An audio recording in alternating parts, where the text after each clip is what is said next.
लुकाठी, हाँ लुकाठी मतलब जलती हुई लकड़ी। कबीरा खड़ा बाजार में लिए लुकाठी हाथ, चोखर फूके आप लोग चले हमारे साथ। तो भैया चौखंबा और बनारस तो यही है कि चोखर फूके आप लोग चले हमारे साथ। हम लोगों ने भी आहुति दी है इस शासन के बनने में।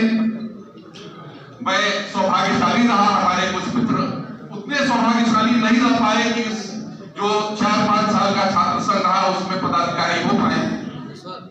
लेकिन जो वैचारिक परंपरा है इस विश्वविद्यालय की, विचारों को व्यक्ति हमेशा विचारों से जाना जाता है, अपने स्वभाव से जाना जाता है, अपनी नीतियों से जाना जाता है। ये जो वैचारिक परंपरा चली आ रही है, आप सब बधाई के पात्र हैं कि बहुत समय से जो गैप चलता चला आ रहा था, मैं ये तो नहीं कहूंगा कि पहली बार देख रहा हूं। अभिषेक है, चक्रपाणी जी है, उत्कर्ष है, बहुत सारे शुभम है, बहुत सारे नाम ऐसे हैं जिनको मैं नहीं ले पा रहा हूं। इन लोगों ने पिछले वर्षों में एक नई परंपरा का सृजन किया है और शासन भवन में ये कार्यक्रम लगातार करा रहे हैं। आप सब बधाई के पात्र। अरविंद जी का इतना ओजस्वी वक्तव्य, मैं तो भाई देखिए शुद्ध रूप से अरविंद जी के अनुयायी के रूप में कल उन्होंने आदेश किया कि भाई आपको कल आना है, मैं आ गया। एक छोटे भाई ने आदेश किया कि आपको बिना बोले जाना नहीं है, चलिए आपके सामने रूबरू। लेकिन कभी कभी अनुयायियों कुछ बातों से मतभेद करने का भी इतना हक मिलना चाहिए। क्यों अरविंद भाई ने जिस प्रकार के विध्वंसक, कंस्ट्रक्टिव विध्वंसक भाषण को दिया, मैं थोड़ा सा उससे इतर इस बात को करना चाहूंगा कि पूरी दुनिया में जितने भी पैगंबर आए, जितने भी धर्मगुरु आए, जितने भी हमारे अवतार आए, उन सब ने मानव मात्र से करुणा का संदेश दिया है, वात्सल्य का संदेश दिया है।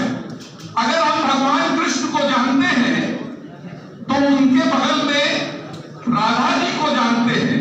हम द्वारकाधीश के रूप में गोपाल जी को नहीं पूछते, हम उस कृष्ण को पूछते हैं जो प्रेम का प्रतीक है।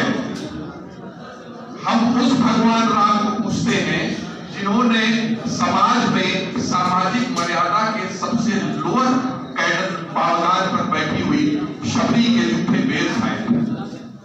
हम उस परंपरा को आते हैं और ये जो दोनों महानुभाव हैं, सही कहा था स्वामी विवेकानंद जी ने कि जी हां, भारत को शरीर इस्लाम का चाहिए और सर सनातन का चाहिए।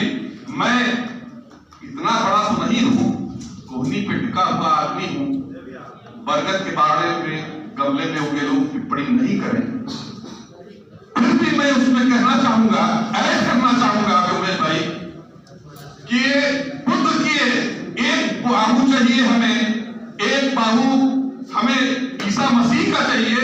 कब लोग ये बात जानते होंगे कि इसी बनारस में पहला प्रोटेस्टेंट चर्च, कैथोलिक नहीं, पहला प्रोटेस्टेंट चर्च पूरे एशिया का, वो इसी बनारस में नदेसर के आगे कैंटोनमेंट में स्थित। यहां बुद्ध आकर के अपना पहला उपदेश देता है और पूरी दुनिया को मानवता और करुणा का पाठ पढ़ाता है। हम रत्नाकर को डाकू रत्नाकर के रूप में नहीं जानते, वाल्मीकि के रूप में जानते हैं, ऋषि के रूप में जानते हैं। और आज जो भी विध्वंस के रास्ते पर चला है, उसको हिटलर को लोग याद तो करते हैं, लेकिन किस तरह से याद करते हैं यह आपको सोचना पड़ेगा। हाँ, मैं अरविंद भाई की इस बात से इत्तेफाक रखता हूं, प्रश्न होने चाहिए और ज्वलंत होने चाहिए, क्योंकि प्रश्न खत्म होना एक पूरे समाज का मर जाना होता है। अल्बर्ट आइंस्टीन ने कहा था, साइंस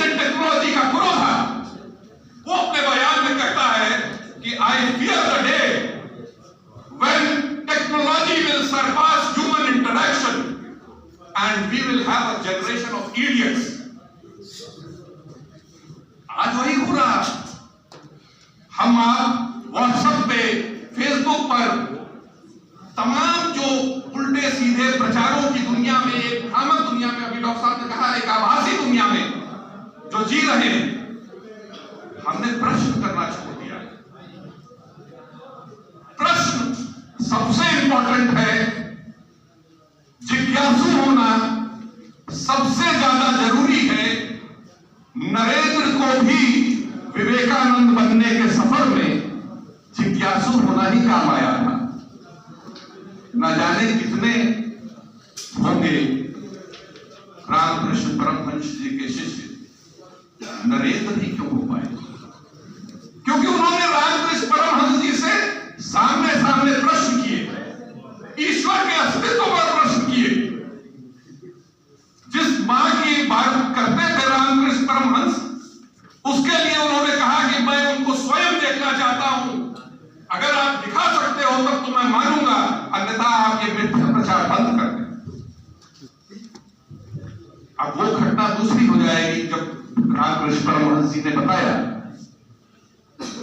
हम तो बस इतना कहना चाहेंगे दोस्तों, बहुत ज्यादा समय ना लेते हुए, क्योंकि मैं जानता हूं, अभी मैंने आने के समय ही कहा था, एडजस्टेड वक्ता को मुझे सुनना बड़ा धैर्य का काम है।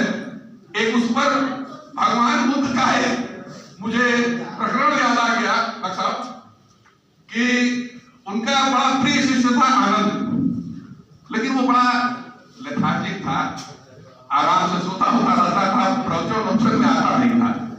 तो कुछ लोगों ने कंप्लेंट की कि गुरुजी आप इसको इतना मानते हैं और ये तो कभी आपका प्रवचन भी अटेंड नहीं करता, कुछ नहीं करता है, 10 बजे सो के उठता है। तो भगवान बुद्ध ने एक दिन उसको डांटा और कहा कि तुम प्रवचन ठीक समय पे आया करो।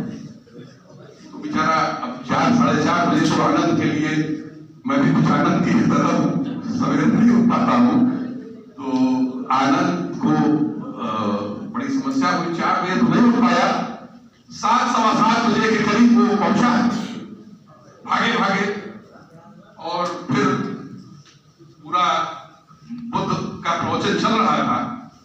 10 मिनट बाद ही वो उठ के जाने लगा। तो एक शिष्य ने टिप्पणी की कि देखिए महाराज, ये इतने लेट आया और फिर उठ के जा रहा है। तो बुद्ध ने रोका, कहा कि सुनो, क्यों उठ के जा रहे हो? तो कहा हुजूर, आपके यहां बैठे थे ज्ञान प्राप्त करने के लिए, ज्ञान प्राप्त हो गया। उसने कहा कि, उन्होंने कहा कि तो जो तुमको ज्ञान प्राप्त हुआ है वो क्या प्राप्त हुआ है, जरा बता दो, बाकी शिष्य भी उस ज्ञान से लाभान्वित हो लें। तो आनंद ने कहा कि हुजूर गुस्ताखी माफ हो, मतलब जिस भी भाषा में उसने कहा हो कि मुझे माफ करिए, लेकिन सबसे ज्ञान ये है कि सबसे आसान काम है दुनिया का प्रवचन देना। कहा कि जाने लगा। तो बुद्ध ने कहा कि अब जा ही रहे हो तो ये भी बता जाओ कि सबसे मुश्किल काम क्या है। उसने कहा हुजूर प्रवचन सुनना।